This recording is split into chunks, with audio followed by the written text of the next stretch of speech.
A Course in Miracles, Lesson 187. I bless the world because I bless myself. No one can give unless he has. In fact, giving is proof of having. We have made this point before. What seems to make it hard to credit is not this. No one can doubt that you must first possess what you would give. It is the second phase on which the world and true perception differ. Having had and given, then the world asserts that you have lost what you possessed. The truth maintains that giving will increase what you possess. No one can give unless he has. That's so obvious it almost sounds too simple. Even the ego agrees with that, at first. You can't pour from an empty cup. You can't offer bread if you have none. You can't send love unless it's in you. So far everyone nods, even the ego. But then the Course drops the real challenge. It is the second phase on which the world and true perception differ. Now we're stepping into the courtroom, because here's where the ego pulls its sleight of hand. The ego says, if you give it away, it's gone. You lose. You gave love, you're vulnerable now. You gave money, you're poorer. You gave trust, you're naive. You gave forgiveness, you just let them win. That's the ego's 187. Its mental homicide is built on loss. It teaches that every act of giving is secretly a death. But the Course says, that's a lie, a staged crime scene. The truth maintains that giving will increase what you possess. In true perception, blessing is not subtraction. It's multiplication by grace. Here's the shift. The ego walks into the courtroom pointing at an empty wallet, a broken heart, a betrayal. It says, look what they did to me. I gave, and now I have nothing. It shows the lilies you laid down and calls them blood. But the Holy Spirit walks in and says, Exhibit A, the light still shining in your brother's eyes. Exhibit B, the peace you feel when you gave with no expectation. Exhibit C, the truth that can't be murdered, only hidden for a while. You didn't lose when you gave. You were proving you already had. And in that giving you grew. So let's put this plainly. Paragraph 1 is the crime scene reinterpreted. The ego called it a robbery. The Holy Spirit called it a resurrection. You thought blessing someone meant you were bleeding yourself dry. But that blessing came from the altar of your wholeness. And the more you gave, the brighter it burned. The lilies on that altar, they're not gifts you no longer have. They're gifts that proved you never lacked anything to begin with.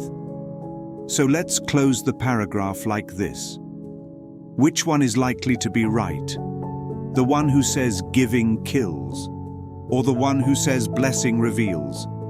The ego stages a murder, the Course reveals a miracle. How is this possible? For it is sure that if you give a finite thing away, your body's eyes will not perceive it yours. Yet we have learned that things but represent the thoughts that make them. And you do not lack for proof that when you give ideas away, you strengthen them in your own mind. Perhaps the form in which the thought seems to appear is changed in giving. Yet it must return to him who gives. Nor can the form it takes be less acceptable. It must be more. How is this possible? How can giving make you richer when it looks like you just gave something away? And the Course says, it's only a mystery if you think in terms of the body.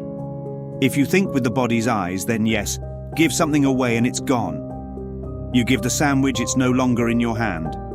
You give the money, your bank account shrinks. You give the time, the clock keeps ticking. And the ego leans in and whispers, see, proof. You're smaller now. But wait, that's only form. That's only the wrapper around the gift. The Course isn't talking about form. It's talking about thought. It's talking about meaning. It's talking about the idea behind the thing, the essence of the gift.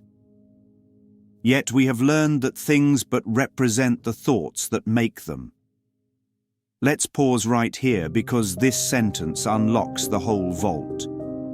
Things aren't just objects, they are symbols of thought. You didn't give away the object, you gave away a thought of love.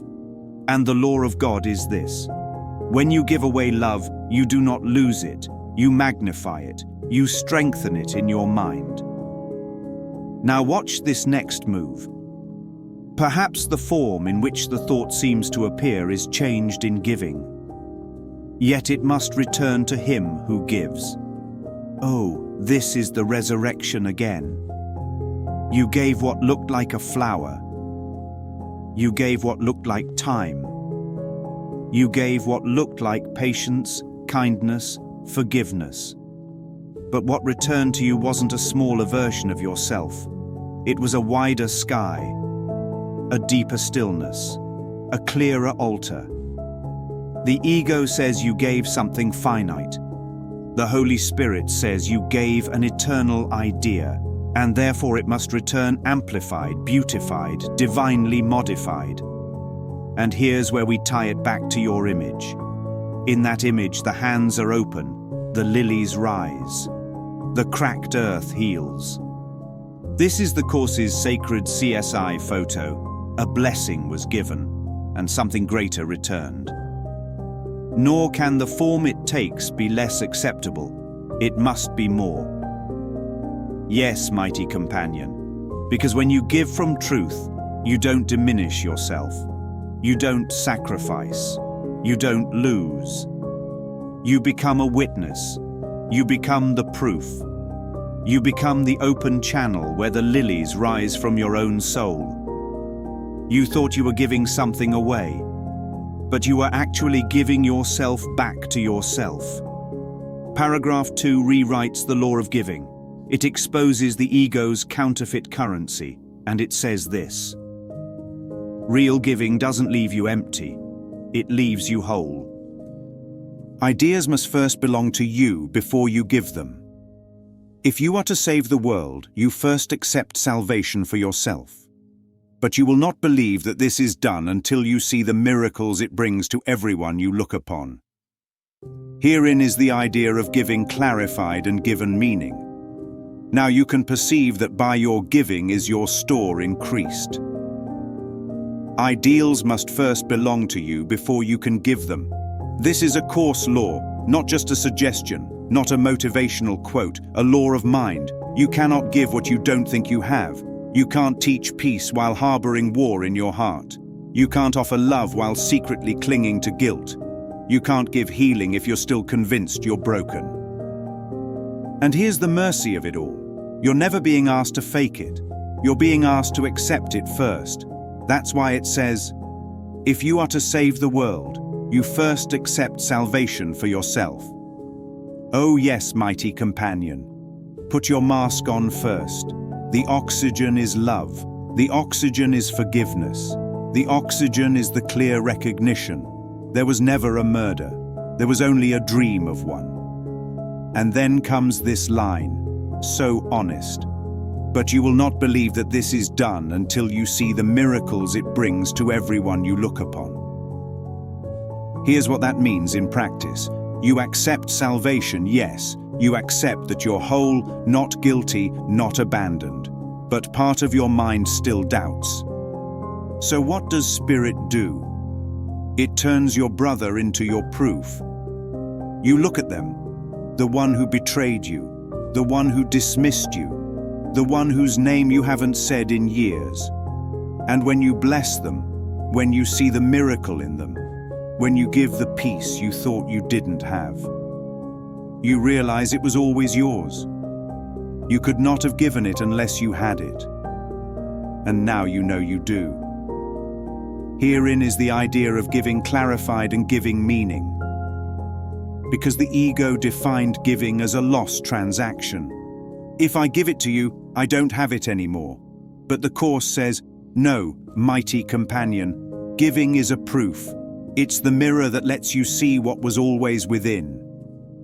Now you can perceive that by your giving is your store increased. This is that gold right here.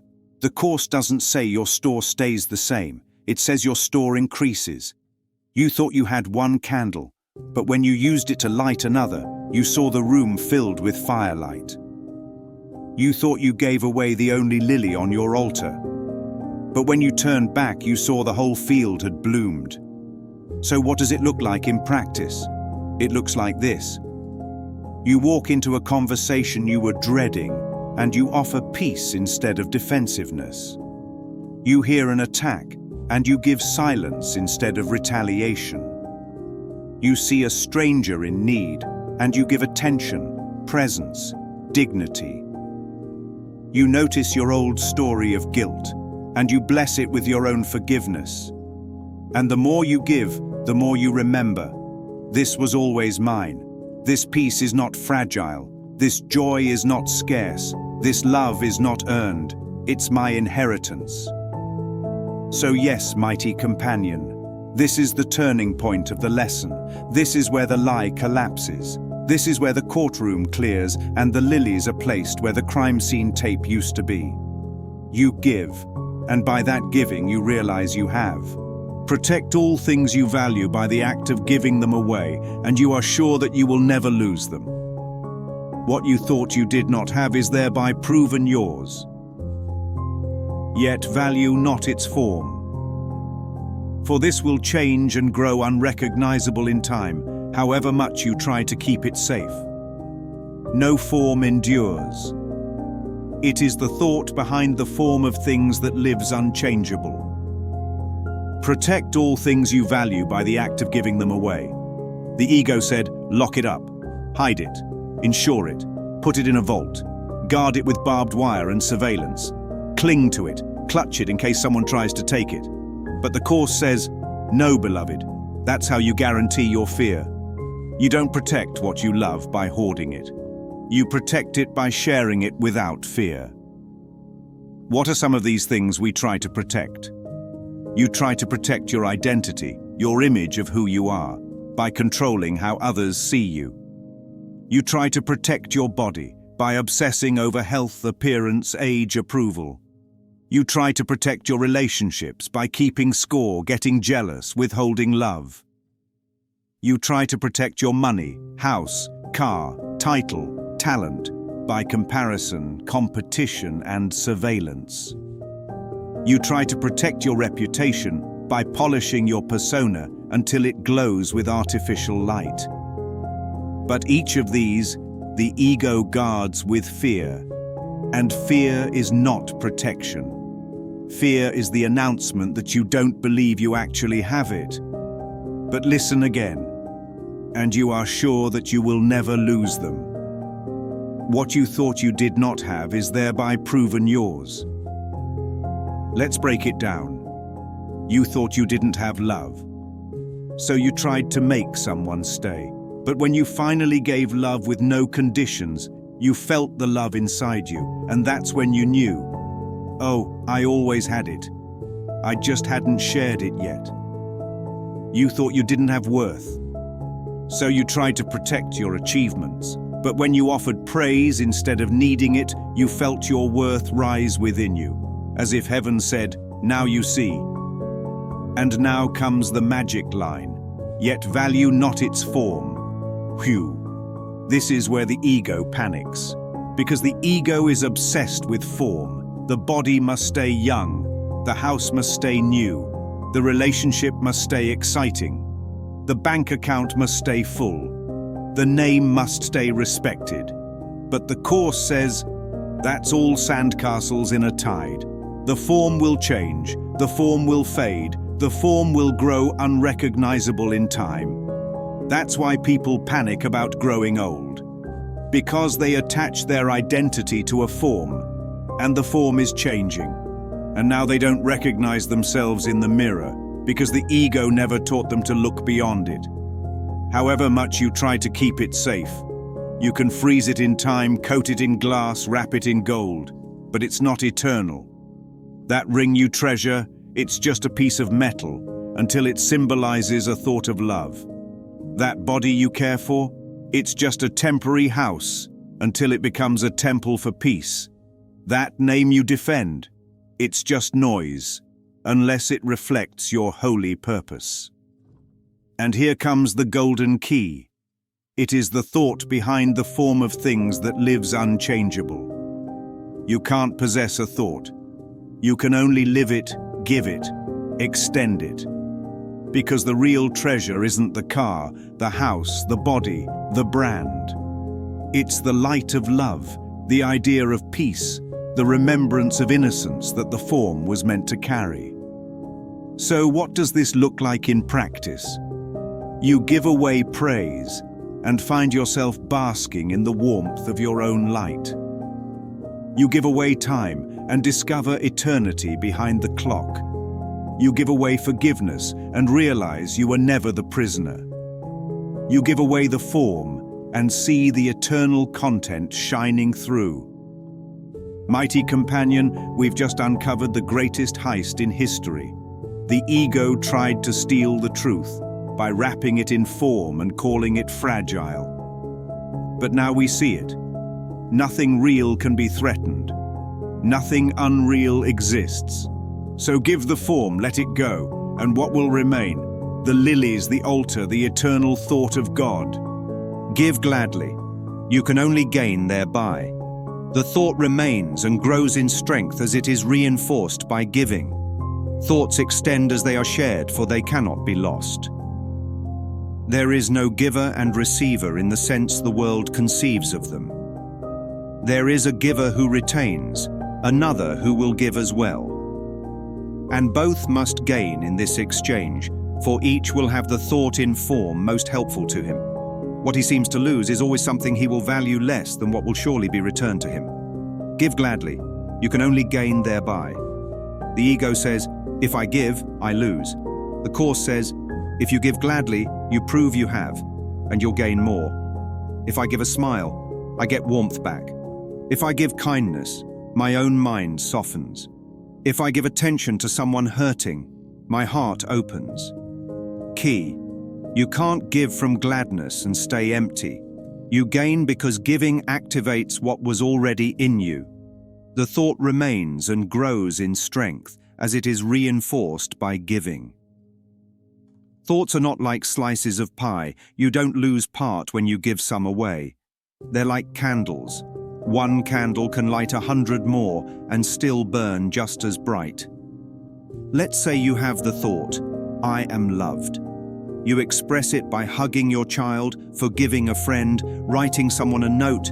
You think you gave something away, but the thought got stronger in you. Because giving is how thoughts grow roots. When you plant them in others, they bloom back in you. Thoughts extend as they are shared, for they cannot be lost. This is one of the core metaphysical truths in the Course. Ideas don't die when you give them.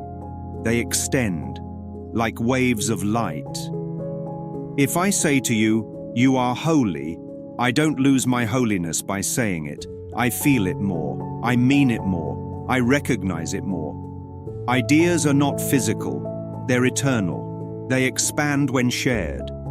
There is no giver and receiver in the sense the world concedes of them. In the world's way of thinking, the giver has less, the receiver has more. There's a winner and a loser. But the Course flips this. There's one who gives and still has, and one who receives and also gives back, and both are lifted. This is not charity, this is mutual resurrection. For each will have the thought in form most helpful to him. This is where it gets personal. When you give love, you don't control how it lands, but the Holy Spirit does. You may give a gentle word, and someone else may hear permission to forgive themselves. You may give a ride to work, and they may feel worthy for the first time all week. You may offer 5 minutes of presence, and they may walk away feeling seen by God. You don't decide the form. You just extend the light, and it reaches them in the way they need most. What he seems to lose is always something he will value less than what will surely be returned to him. This is where the ego gets exposed. It says, you're losing something valuable, but in truth, You're only letting go of something that doesn't serve anymore and receiving something far more eternal.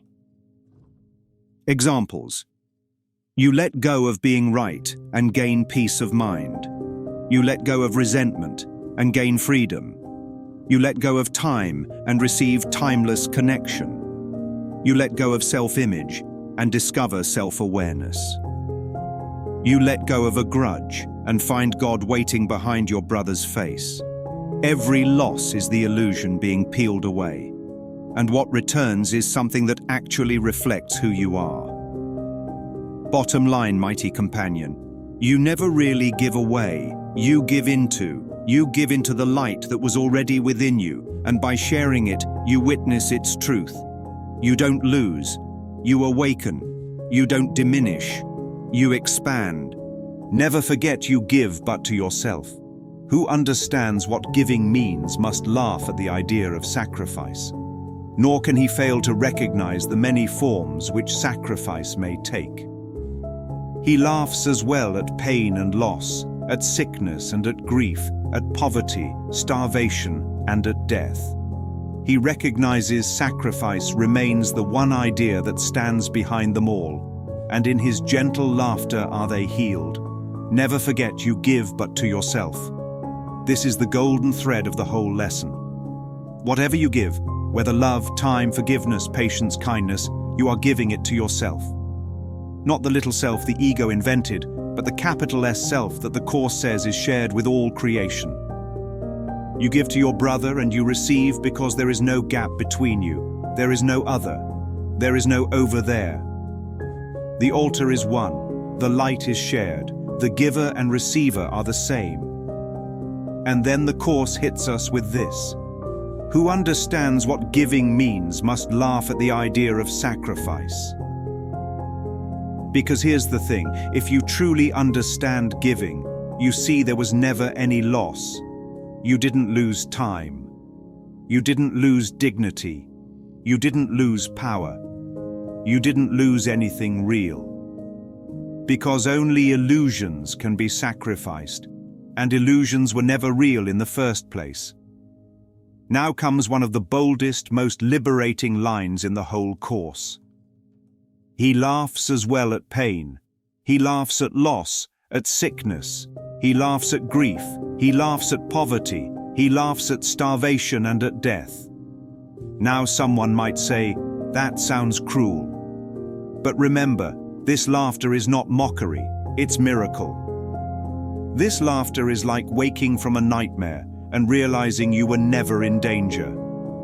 It's like waking up from a dream where you thought you were dying and realizing you were just safe in your bed the whole time. Let's put this in real-life examples. You thought you were ruined by a heartbreak, but then you laugh, because it only broke the shell around your heart. You thought you were humiliated by a failure, but then you laugh, because it cracked the ego's mask and showed you what you really are.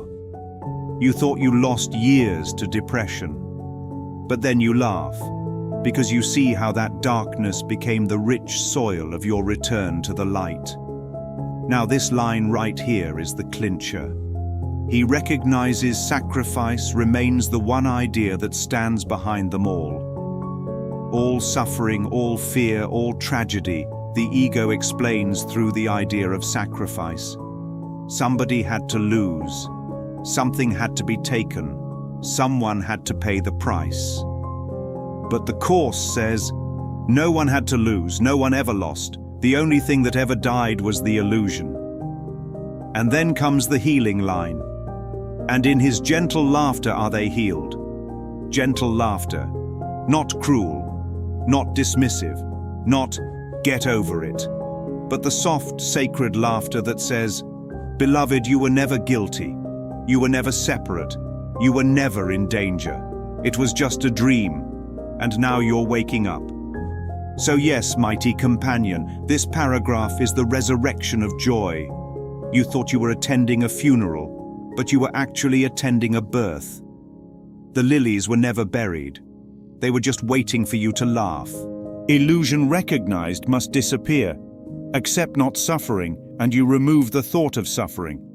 Your blessing lies on everyone who suffers when you choose to see all suffering as what it is. The thought of sacrifice gives rise to all the forms that suffering appears to take.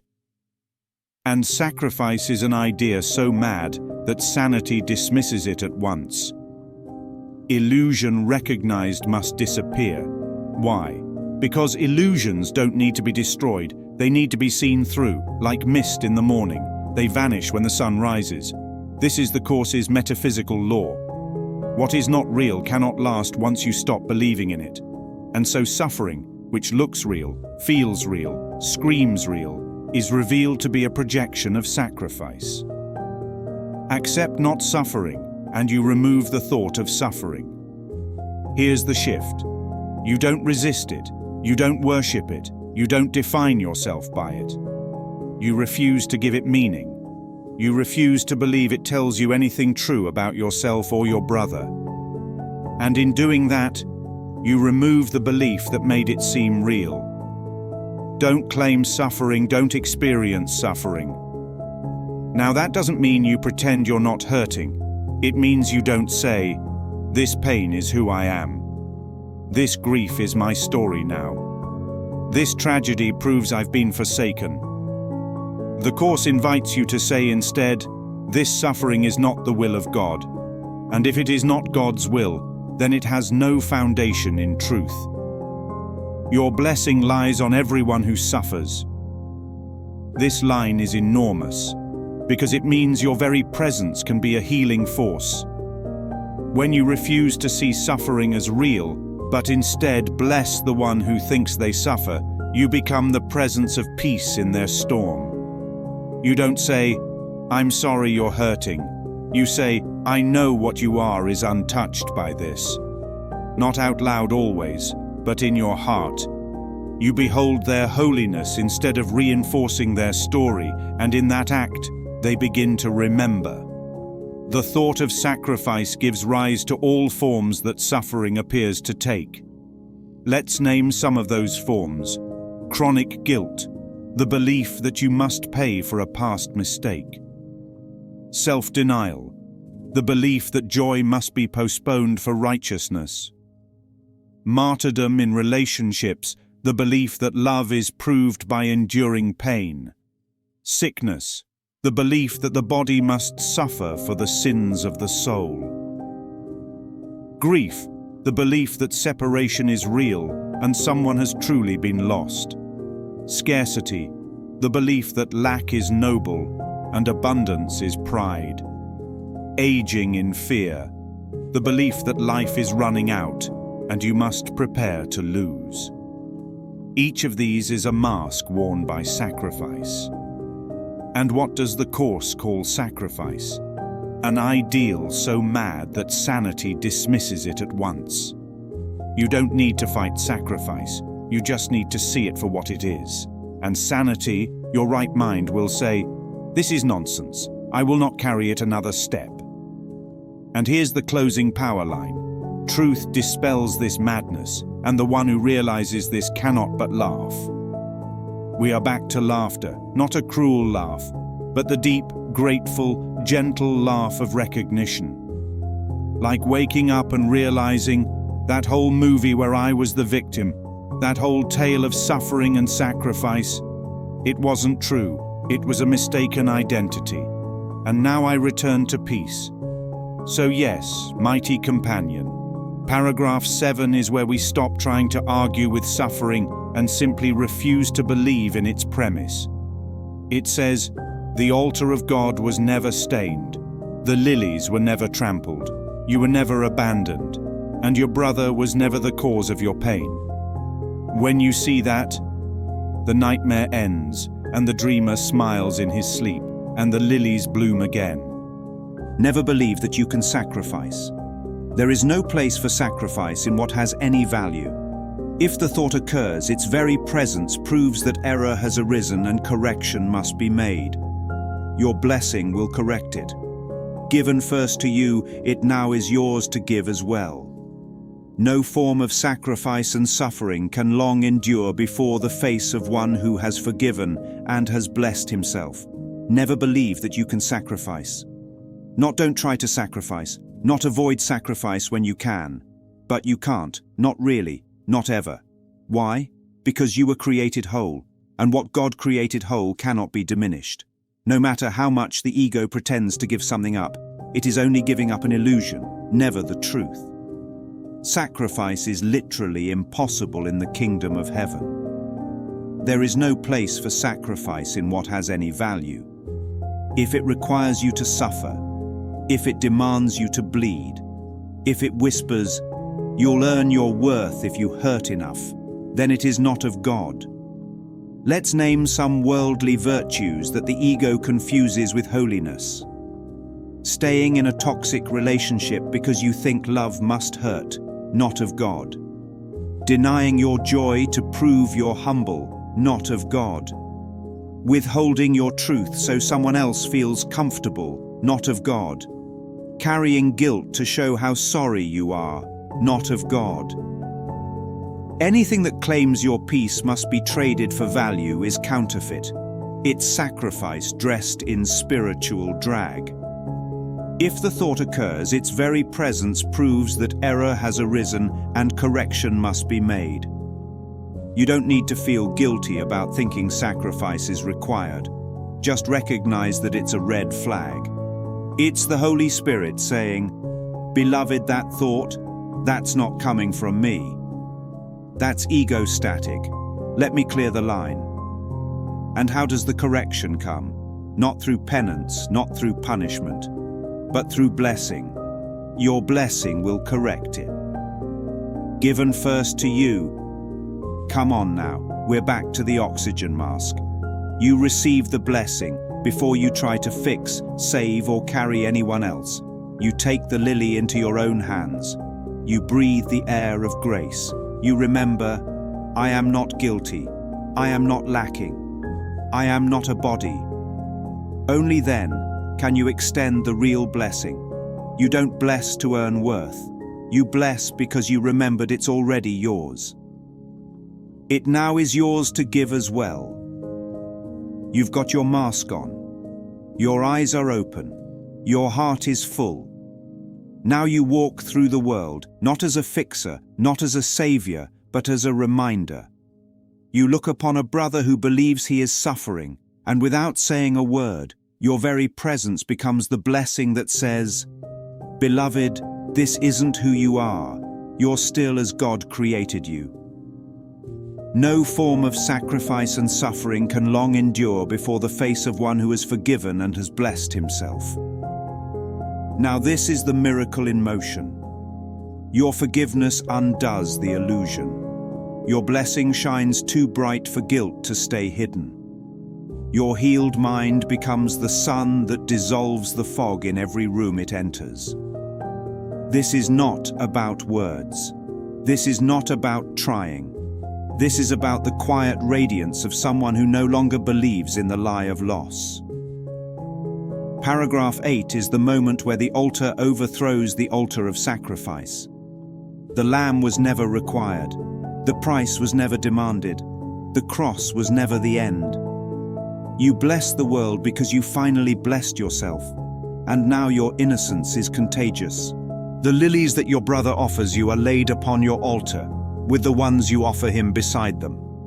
Who could fear to look upon such lovely holiness? The great illusion of the fear of God diminishes to nothingness before the purity that you will look on here. Be not afraid to look. The blessedness you will behold will take away all thought of form and leave instead the perfect gift forever there, forever to increase, forever yours, forever given away. The lilies that your brother offers you are laid upon your altar with the ones you offer him beside them. What a holy image. You are not alone, offering your small blessings into a void. Your brother, who may still seem like your enemy or your ex, or the stranger who doesn't smile back, is offering lilies too. Even if they don't know it yet, even if they seem caught in fear, even if they forgot who they are part of this circle, because you are joined. And your altar is not yours alone, it's the shared remembrance of heaven. Who could fear to look upon such lovely holiness? This is the Course exposing the lie behind the fear of connection. We think we're afraid of being hurt, of being vulnerable, of being disappointed. But that's not it. At the root of it all, we are afraid of God. We are afraid that if we really looked, if we really showed up, if we really forgave, we would see something terrible, some cosmic judgment, some blazing wrath, some record of sins we can't bear to face. But the Course whispers, "No, beloved, if you look without fear, you will see only lilies. You will see only love." The great illusion of the fear of God diminishes to nothingness before the purity that you will look on here. This is the undoing of the oldest lie ever told, that God is to be feared, that God is watching from a distance with a scorecard, that your sins have built a wall too high to climb. But then you look at your brother, and he places a lily on your altar, and you place one on his, and there is no judgment, only joining, only joy. And in that moment, the fear of God dissolves. Because how could love ever be frightening? Be not afraid to look. This is the Course's invitation in 5 words. Don't turn away. Don't cover your eyes. Don't assume the altar will burn you. Look and see the innocence shining back, in your brother, in yourself, in the space between. Now hear this sacred closing. The blessedness you will behold will take away all thought of form, and leave instead the perfect gift forever there. Because once you truly look, once you see past the mask of the body, once you gaze through the eyes of forgiveness, you no longer care about form. You don't care how the blessing looks. You only know how it feels, and it feels like freedom. It feels like home. And this gift is forever there, forever to increase, forever yours, forever given away. Read that again, let it echo in your heart. This is the rhythm of heaven, forever there, because truth does not change, forever to increase, because love expands when shared. Forever yours, because God gave it to you as your inheritance. Forever given away, because you were created to extend, not to keep. And now, mighty companion, you understand what giving means. You've cleared the altar, you've seen the lilies, you've looked without fear, and you've found not judgment, but the perfect gift waiting in your hands. Now are we one in thought, for fear has gone. And here before the altar to one God, one Father, one Creator, and one thought, we stand together as one Son of God. Not separate from Him who is our source, not distant from one brother who is part of our one self, whose innocence has joined us all as one, we stand in blessedness and give as we receive. The name of God is on our lips. And as we look within, we see the purity of heaven shine in our reflection of our Father's love. Now are we one in thought, for fear has gone. There it is. Fear isn't battled. Fear isn't reasoned with. Fear is gone, because in the light of unified thought, there's no room for what isn't real. You don't heal fear by fixing every form it takes. You heal fear by remembering love. And now we are one in thought, not competing thoughts, not fractured stories, but one radiant extension of the mind of God. And here before the altar, yes, here, not later, not after you clean up your mistakes, not after you figure it out.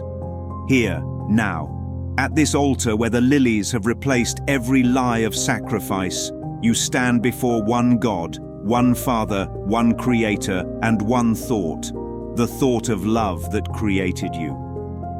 We stand together as one Son of God. We do not stand in fragments. We do not stand in hierarchies. We do not stand as black and white, male and female, saint and sinner. We stand as one. The masks fall, the roles drop. And you see your brother not as a body, not as a story, but as yourself. And suddenly you don't feel the need to bless him anymore, because he already is the blessing. and you receive it by seeing it, not separate from Him who is our source. This is what ends the dream. The belief in separation was the 187. It was the illusion of murder, the lie that something broke the bond between father and son. But the Course says, you never left. You are not separate. You cannot kill what is eternal.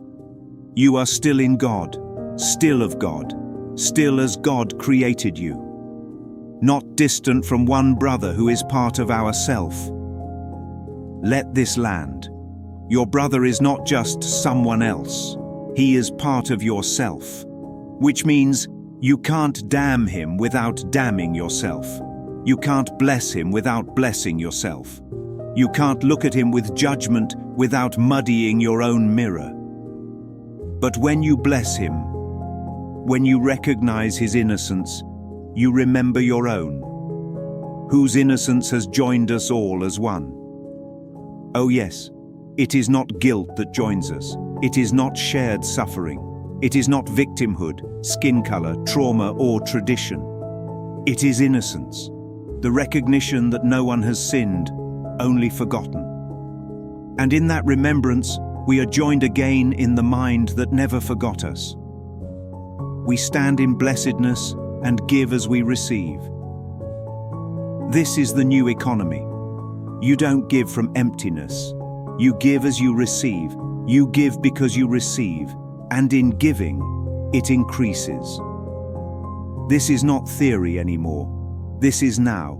The lilies have bloomed, the altar is full, and you are giving from the storehouse of heaven that has no bottom. The name of God is on our lips. This line, mighty companion, this is where the Course becomes experiential. You're not reading about God. You're speaking with God. You're tasting the sweetness of your origin. You're remembering the name that was never lost and now rolls off your tongue like honey. Love, peace, joy, stillness, home. And as we look within, we see the purity of heaven shine in our reflection of our Father's love. Not in the world, not in the mirror, not in the body, but within. That's where heaven shines. That's where purity remains untouched. That's where the final sacrifice, the belief you had to earn God's love, is finally, fully, forever undone.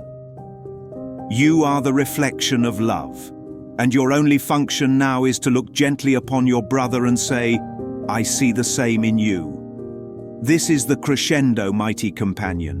Paragraph 10 just sang it for us. It's a love song to the altar, a love song to the lilies, a love song to the innocence that was never lost, only hidden beneath the story.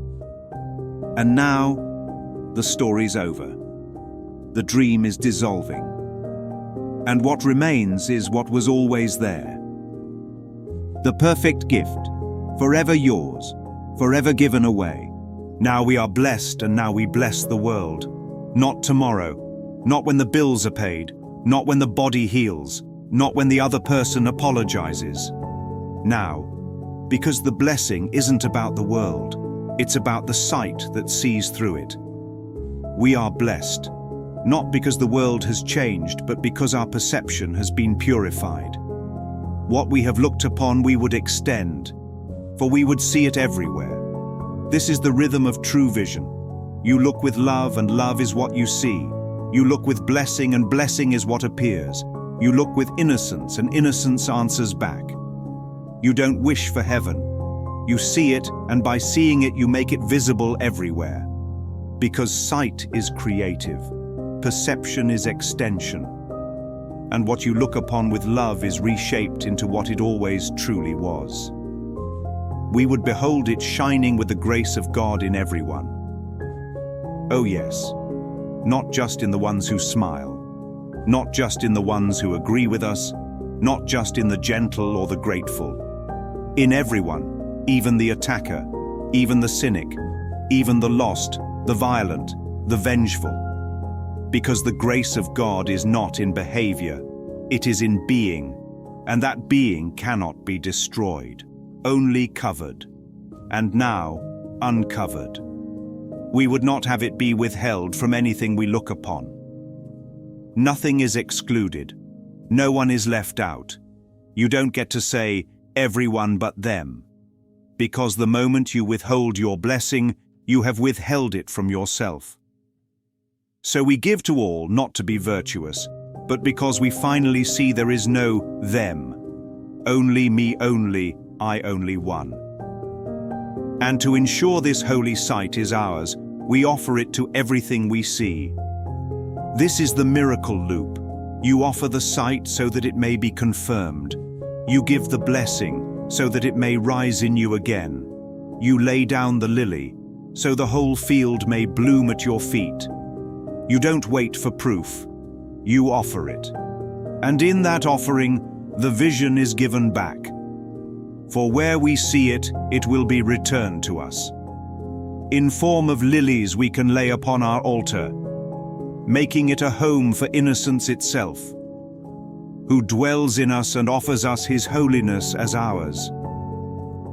Mighty companion, let's break this down gently. You see love in your brother, and a lily appears in your mind. You see light in the stranger, and a lily grows at your altar. You see peace where the ego tried to sell you a war, and your altar becomes a garden. And who lives there? Innocence itself, the one self, the Christ, the wholeness that was never broken. And he doesn't just dwell in you, he offers you his holiness as your own. This is not borrowed light, this is not conditional mercy, this is your inheritance, this is who you've always been. So yes, this is why I bless the world, because I bless myself.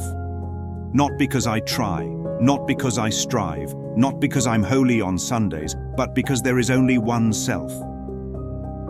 And when I see that self, when I bless that self, when I remember that self, the world becomes the mirror of that blessing. Mighty companion, we walked from the illusion of sacrifice to the altar of innocence. We laid down fear, we picked up lilies, and we saw our own reflection in the Father's eyes. This is not the end, this is the blessing beginning again. So give it again, see it again, and watch it rise. Forever there, forever yours, forever given away.